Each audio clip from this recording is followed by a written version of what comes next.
Hello Google, লজ্জা কি? তুই শাহবাগী, তোর লজ্জা নিয়ে চিন্তা ভাবনা করে কোনো লাভ নাই, মুড়ি খা। আমি কি কাউকে গালি দিয়েছি? আচ্ছা, আপনারা শাহবাগীরা সকালে কি দিয়ে নাস্তা করেন? আমরা তো নাস্তায় সবজি খাই। যাক, শুনে ভালো লাগলো আপনারা আপনাদের স্বাস্থ্য নিয়ে অনেক সচেতন। আপনাকেও আজকে সবজি খাওয়াচ্ছি, আসেন। বুঝতাছি না নাস্তা করবার লিগে কোনে নিয়ে যাইতাছি। কাকা আসলে বসেন। समझ रहे हो? समझ रहे हो आप? समझ रहे हो? এই তোমাদের নাস্তাটা বানানো হয়েছে, তাহলে দাও। আপনি না কইলেন আপনি সকালে উঠে সবজি খান? হ্যাঁ, সবজিই তো খাই, শুকনা সবজি। फिर से आ गए रे बाबा, इधर जहर खाने का पैसा नहीं है तो जा रे।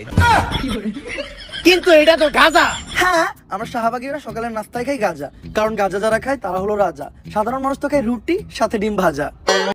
বাপ রে বাপ, বড় ভাবের কথা কইতেছো দেখি। কাকা একটা টান দিবেন নাকি?